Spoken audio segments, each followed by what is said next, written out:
my boy Billy Griffin Jr. Let's go. Legends of Baltimore, legends of Baltimore, known all over the world. Legends of Baltimore, legends of Baltimore, known all over the world. Legends of Baltimore, legends of Baltimore. Ooh, legends of Baltimore, legends of Baltimore, known all over the world.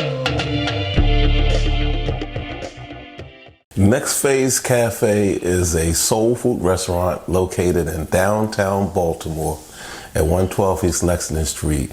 We specialize in soul food. We offer events during the week. We cater. We open 7 days a week from 11 a.m. to 2 a.m. 4 days, and 11 a.m. to 11 p.m. 2 days a week. We've been around, we celebrate 9 years this year, Juneteenth or June 19th, which is also near Father's Day. So it's a blessing to have been around that long. But this is not my first, merry-go-round in the restaurant industry. I opened a restaurant on Howard Street, me and two partners, called Phaze 10. So if you're familiar with Phaze 10, then think of Phaze 10 and Next Phaze. There's a correlation between those two names and the kind of food that we offer. Some of my signature dishes are catfish, mac and cheese, collard greens, cornbread, all that southern stuff. We have a full catering menu, so we kind of broaden the scope of what we do.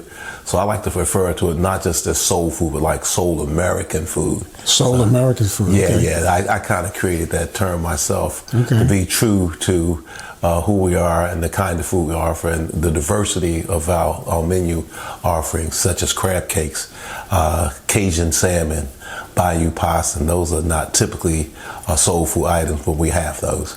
Lamb chops. Lamb chops. That's right, stuffed lobster. So we have an array of chefs on our team that come from different backgrounds, and they have different level of culinary experience. So we can offer pretty much anything you want. Well, that's amazing, man. So tell me, I know that when we were at the event, we had the musicians rendezvous at your event. Yeah, man. All the musicians in Baltimore. Really nice. Yeah, that was great. That was great. Yeah. And so some of the people who were at your event, Dennis Chambers, Ronnie Ski Curtis, Kevin Walker. Name some of the people who were there. Well, there's Dennis Chambers, Kevin Walker's. Man, there's so many I can't think of. Was Wawa there? I can't think. Wawa didn't come. Chuck Williams was there. Yes, Chuck was in there. Greg Boyer. Yeah, Greg Boyer. And Craig Alston. Yeah. See that? See, I'm getting old. But I have a background in music, as you probably we talked a while ago. I'm a Dunbar graduate. Okay. I went to school with Dennis Chambers. Okay. I remember the day Dennis got the offer to go on the road with Parliament Funkadelic. Okay. He made a career change, I guess. He left school to go on the road. Kevin Walker and I met in the early 80s, believe it or not. Okay. I was playing guitar then, and he and I rehearsed for a number of events, and we never performed together, which is fun and interesting, but we stayed connected throughout our musical careers. I stepped away from music and went into IT, and but stayed, because once a musician, always a musician. Right. Dennis is, of all of those folks, is probably really, a special musician to us, because I actually went to school with him and witnessed his performances in high school, so it was pretty interesting.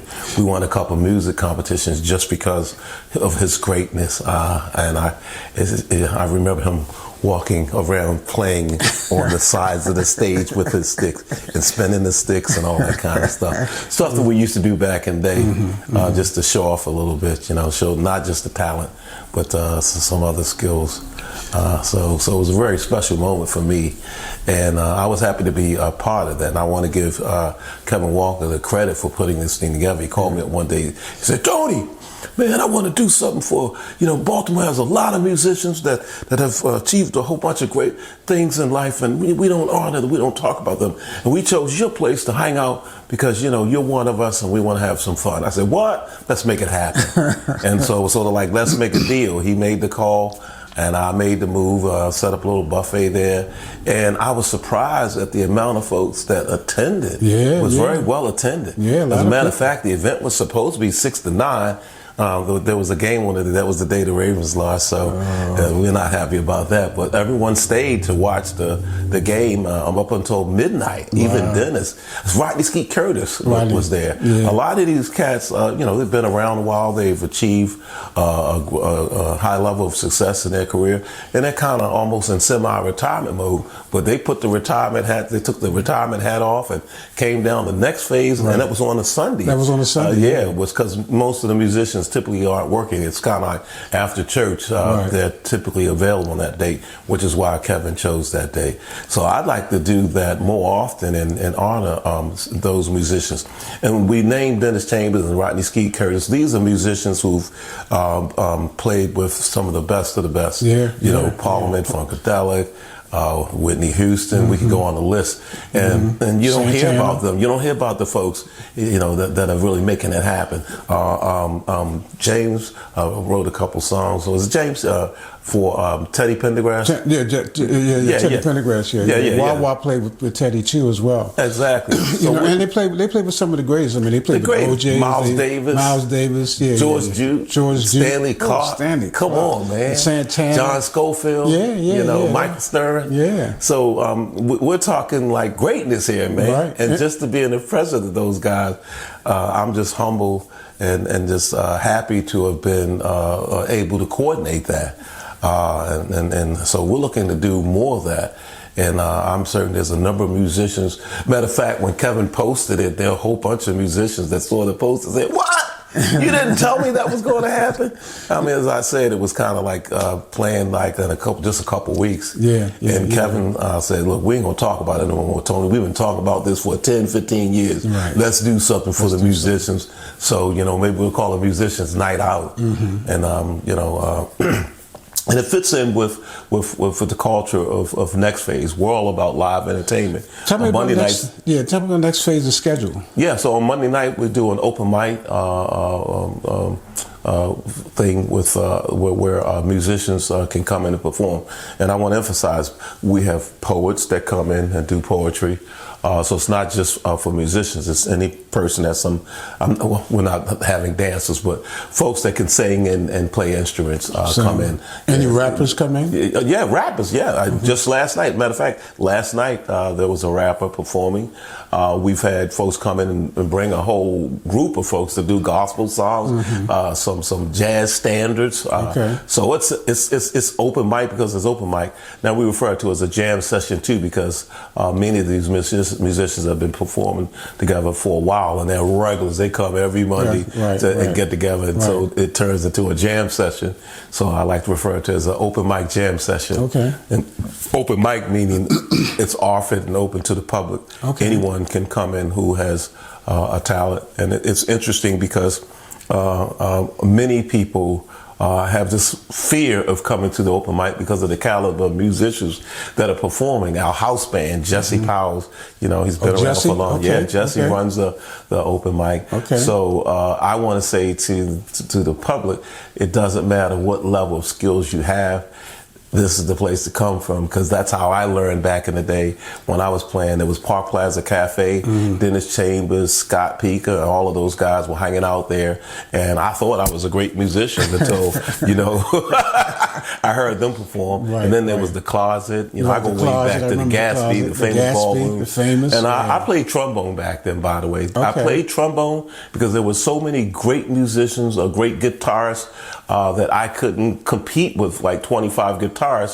So when I was studying music as a student at Dunbar High School, the music teacher said, if you want to work and you want to get gigs, play this instrument. Okay. He pulled out a trombone. I said, you kidding? A trombone? Right. And I picked that sucker up. I couldn't even blow one note out of it. But in 2 months, I learned how to play. In 4 months, I was in the concert band. In 6 months, I was in a jazz band. Wow. It's just a translation of guitar, treble clef, to the trombone, which was bass clef. So that transition was easy for me because that was back in the day when all I did was live and eat music. Okay. I used to go over to Dennis Chambers' house on Port Street and sit in his basement and watch him put on 45s and 33s and practice behind Chick Corea, Al Di Meola, Return Forever. Okay. And he would put on these albums and practice. And we were listening to him so that we could develop our own internal skills at that time to hope to be as good as he was then.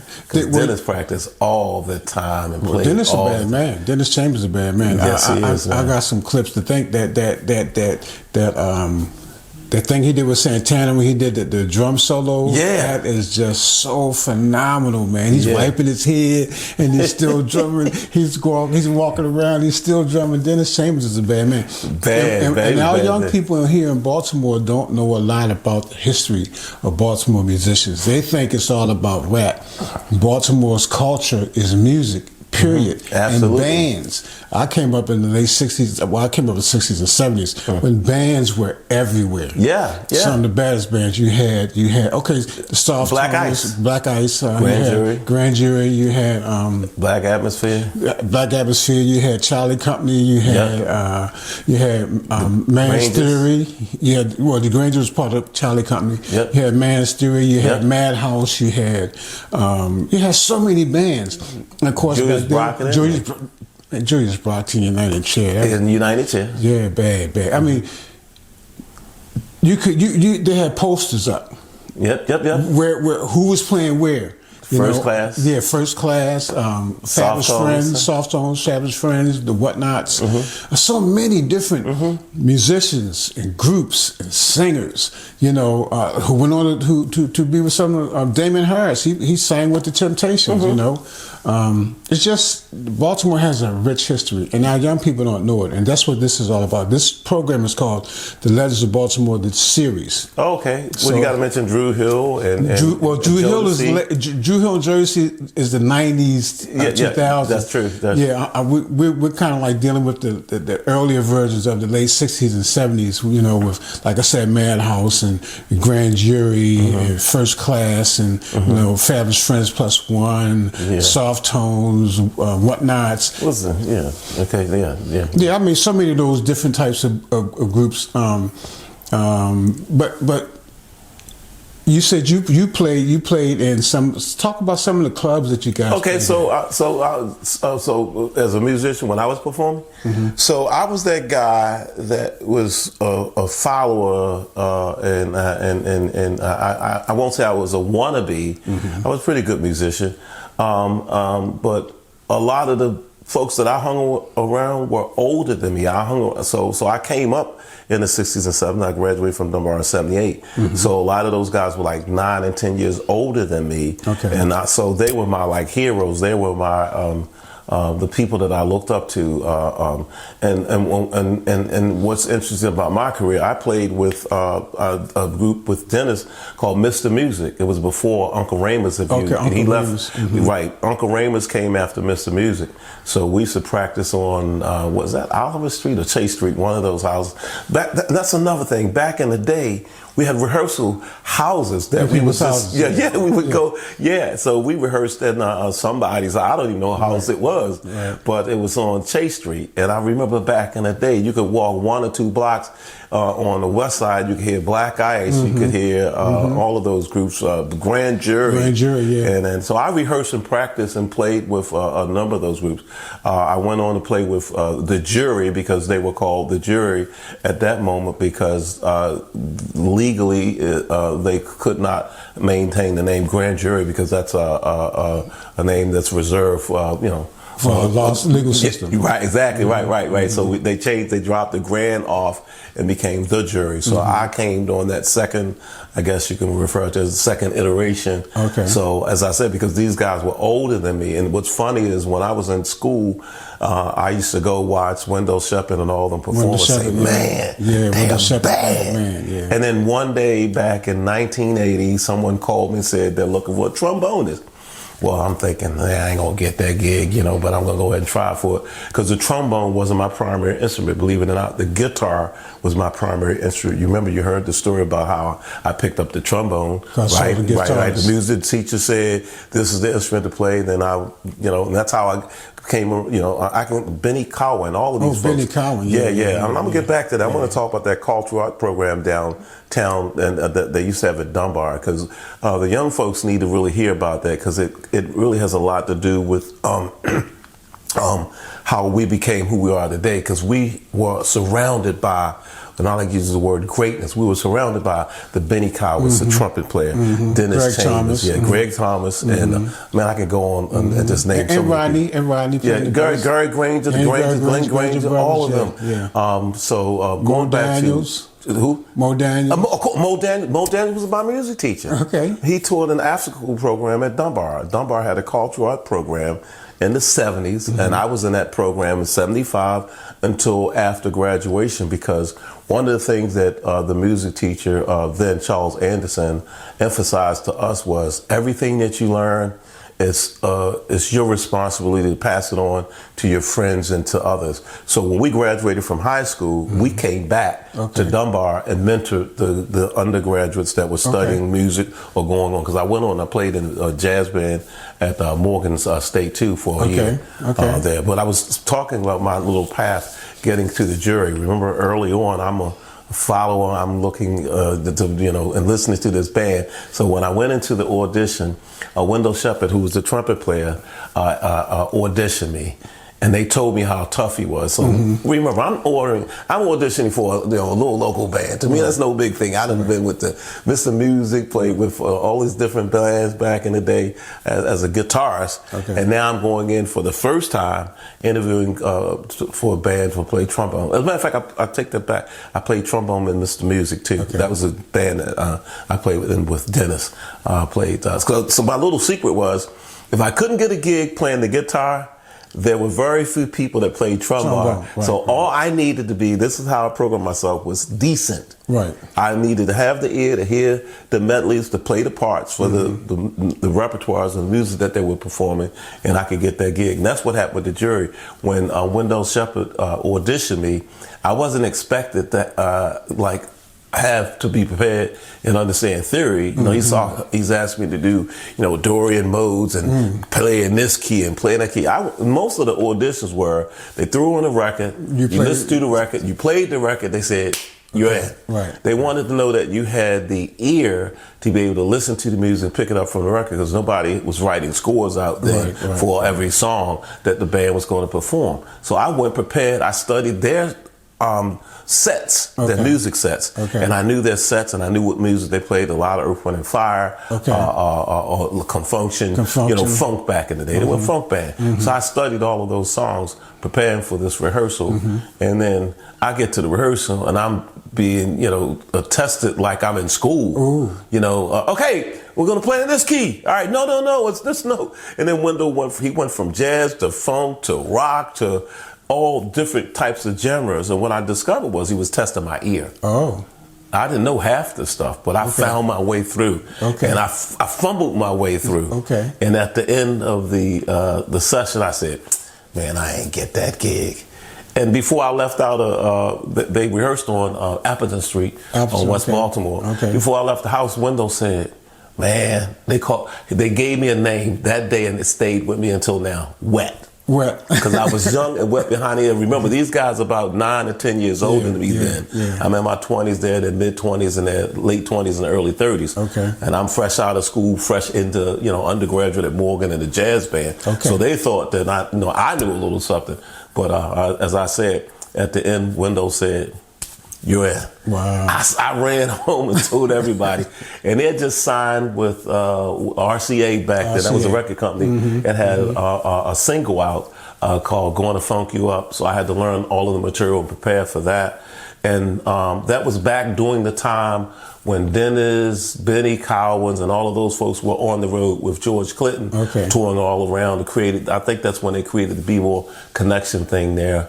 So all these musicians would just follow grand jury around the jury. So now I'm reconnecting with Dennis when he came home. Kevin Oliver played guitar with Uncle Ramus.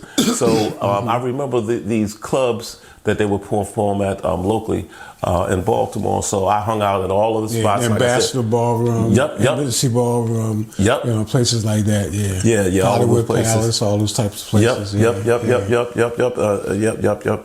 So that was my little bit of time into music, but it seemed like a very, very long time. But now you get to the 60s and it's like, wow, that was only a couple years. But back then it seemed like a lifetime. What a great time in history. I mean, music back then, they had Operation Champ. They used to set the stage up. Yes, sir. And Grand Jury was one of the main people on Operation Champ. All the time. George Clinton's Funkadelic came down and played on Operation Champ, and that's how they discovered our musicians. He played, and he heard them playing, and he's like, oh, I like that guy. And they started snatching our musicians up. That's how they got Rodney. So Rodney got into George Clinton. Then he started bringing the rest of the Baltimore guys in. Do you remember the concerts they performed at Wyman Park? Madhouse performed there. Oh, that was a great group. They were bad, man. Yeah. So again, those musicians went on to George Clinton, and now not only George Clinton, they played with some of the greatest in the world. They may have started there, but we think about the drummer Gary.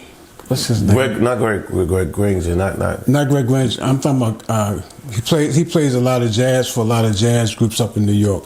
He just came from overseas too. I can't think of his name. But anyway, Gary something. But anyway, the musicians that we had back then, they laid the foundation for us for music in the city. Like I said, we used to look at the posters and find out who was playing where, so we know where we was going to go on the weekend.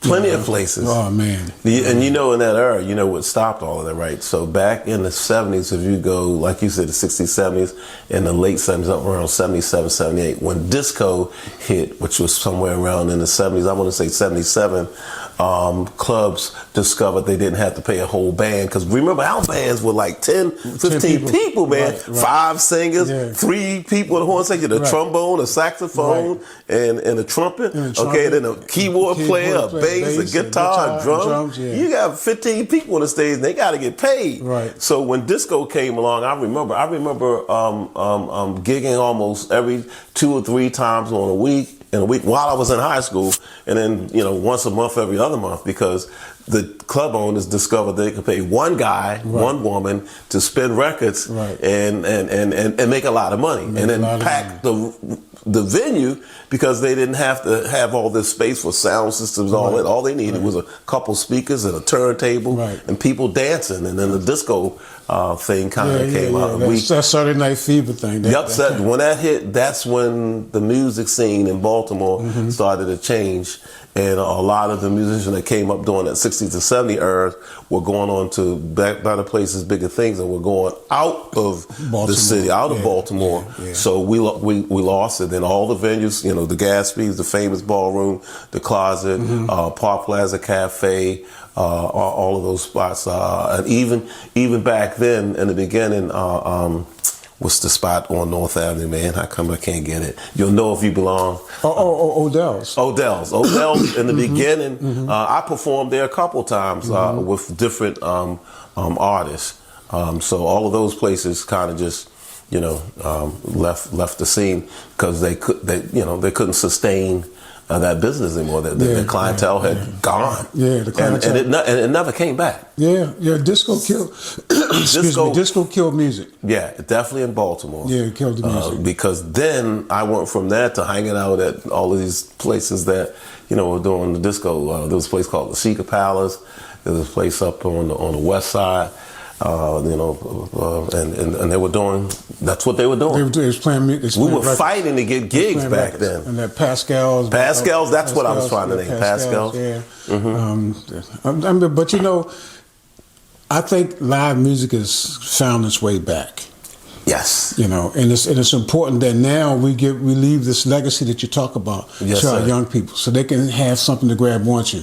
I was at a school not long ago for a career day, and I bought my cameras, I bought my little sound system and stuff, and the kids were so enthusiastic about, can I play with that? Can I do this? We need to get that atmosphere back. What you talked about, what Dunbar did in the afternoon. Yeah.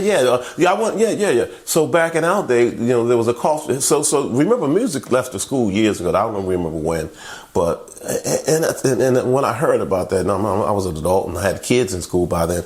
I said, that's crazy. What kind of person would I be if there was no music then? I would have been left to the streets. Right. Everybody can't be on the Dunbar team and play basketball. Right. I couldn't compete with none of those guys back then. Right. So that's how music was my path, because it was something I could grab hold to and keep and maintain. Right. And music is kind of analytical. Music it teaches you so many things in life.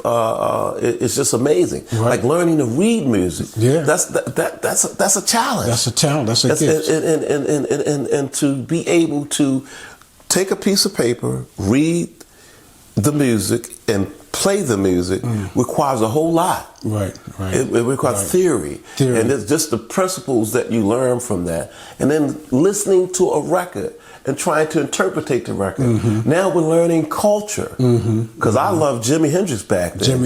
And so did Dennis Chambers. So we listened to fusion, we listened to rock. It was just a whole phenomenon of experience around that musical culture that allowed me to develop as a young man, and it kept me away from things that probably would have led to a different type of lifestyle for me. And I'm happy to say it was so wonderful, so beautiful to see all of those musicians together, because we're all in our 60s and 70s now, but we're still living. Right. You're not hearing the story that Pinky got shot last week. Dennis Chambers was, OD. Right. Because we came up. We were exposed to a lot of stuff, but we had a broader, solid foundation to lean on when we had trouble in life. You know what I mean? And musicians are some of the happiest people in the world, right? Yeah. Because all your pain, all your sorrows comes out on those instruments. So music was an outlet. It was an outlet for us, man. When you pissed off and you're upset about something, nah, you ain't got to grab a drink or go do some drugs. Go pick up that instrument and just hammer it hard. Take it out. Release yourself. Release your your frustration out on that instrument. And all of us, those musicians in the room, probably just like myself, man, my mother used to cry when I came home. Okay. I remember when I would be in the basement practicing, she would go, that meant stop. She's home. Because, Wednesday was half a day in school. I couldn't wait to get home. I already played the whole day in school playing music. I wait till I get home at 12 o'clock, and then I pick that instrument up, because I'm trying to be like Dennis. I'm trying to be like all of my peers. And that's another thing. The people that we looked up to were right in our circle, man. I didn't have to look up to the older folks to kind of like get an idea of what it's like to be a great musician. I was surrounded by them. Music was a part. We hung out at culture. all the venues. So I was going to talk about that cultural arts program. Dunbar had a cultural art program, and I know this is being recorded. So if I mistake some names, you can go back and do a fact check and get it correct. But Norman Ross, I think, was the guy who headed up the cultural art program for Baltimore City. Little short guy, I remember him. And what he did was he created these cultural art programs. Douglas and Dunbar had these programs where during the summer, through the summer program, which paid youth, underserved communities to work, he fixed it so that we could get paid while we went through this music program. Okay. So the music program was we studied music, we learned music, then we performed. And the cool thing about how this was set up, because if you look at it, you see how to connect us and how the Baltimore City offers the program. Young folks go and they learn, and then we perform at the opening, for instance, of all these buildings that were city-owned buildings. I remember we opened for a nursing home somewhere, and then we played a lot down at Rash Field for things like that. So basically, what was happening was the results of what we were learning was an opportunity for us to perform at these city venues. So it was a city program. So when we did performances, we performed at high school football games and openings of shopping centers, medical centers and stuff like that. So during the program, you're learning to perform. And I'm sitting in these programs, and the way it worked, you had the audition to get into the program. Then when you got into the program, they signed you up and you got your little card and you got paid every week. So think about that. They're keeping me off the street. They're teaching me a skill. Now I'm surrounded by all these musicians that don't live in my community. Benny Cowan went to Douglas. And I can't think of Calvin. I can't think of Calvin. He passed. He was a teacher. He was a trumpet player. He's in that program. All these people. Mo Daniels. Yeah. You know, so you had East, West. So it wasn't this battle, this war. The war was, okay, let's get in and pick up your axe and let's go at it. You know, and man, I just got to talk about Dennis, because Dennis created this fear in the room. When Dennis came in the room, every drummer on the planet Earth went, okay. They put their drumsticks down. Like, I'm going to learn something today. And it wasn't like I'm out to go get you kind of thing. It's like, this guy's great. I'm going to learn from him. I just remember groups of us, man, going over to Dennis' house. I told you, listening to him in this dusty basement, put on records and practice. Who does that? Because we knew that this dude was going to go somewhere, and we wanted that blueprint so that we could go in the same direction. And that's how I wound up, you know, like I said, playing with the jury and all of that and so forth. And it has a whole lot to do with who I am today. Because I went from music to technology. You know, I pursued a degree in IT. One of the first graduates from the first IT program was called Information Systems. And I went on and made a whole lot of money and did a lot of stuff, but I always stayed true to the music because my best friends were musicians. And that's another thing. I was surrounded by people that kept me safe and away from places. I remember performing at clubs, 14, 15, 16, and there's alcohol and all this. My mother said, no, you have to have a chaperone. Well, if she knew what was really happening at some of those places, she probably wouldn't have sent me. But the point is, the people that were supposed to be my chaperones are great folks in life now. The funny thing is, I could call names out. Butch Coleman, the bass player for Gray, he had a van back then, so he had to take me home, pick me up to rehearsals and all that kind of stuff. Yeah, my mother was like, what, it's 2 o'clock, you know? So that's why they called me wet behind the ear. So and it's a good thing for me, because that's the kind of life I lived then and still live that life now. So, you know. So tell us how to contact you and how to get in touch with Next Phaze Cafe. And okay, the best way to contact Next Phaze Cafe is go to nextphazecafe.com, and that's nextphazecafe.com. Visit our website or call 410-449-3232, and you can call about catering. You can go to our website to look up what artists are performing. Valentine's Day is coming up, so we're doing a Valentine's Day event on Valentine's Day. And you can get information about our second location. We have a location that's at what's called the Mill on North. It's a food hall adjacent to Coppin at 2636 West North Avenue. So it's a quick service location, meaning there's seating, but it's not dining. There's about 6 vendors and a bar at that location. So check the website out for any specifics about Next Phaze Cafe, or just visit us downtown. We open 7 days a week. And you're across from the courthouse, right? I'm sorry? You're across from the courthouse. Yeah, we're directly across from the Clarence Mitchell Courthouse. at 112 East Lexington Street. So if you know where the courthouse is, you know where we are, right between Calvin and St. Paul Street. And then the streets that go north, west and east are Lexington, Fayette, Lombard. So easy to find us. Or just go online and check us out. You can order online from us. That's right. If you can't get downtown or you don't want to come down, order online. Go to the website, click the order now button. Wow, you got a lot going on. Thank you. This has been a great interview, man. Listen, you've been sharing with us with a lot of information. It just flowed very well, man. Thank you so much. Thank you, Tony Randall. Thank you so much. Thank you very much. All right, good. Yeah. Talking about the legends of Baltimore, yo. Woo. So many of them. Billy Holiday, Cab Calloway, Drew Hill, Madhouse, and my boy Billy Griffin Jr. Let's go.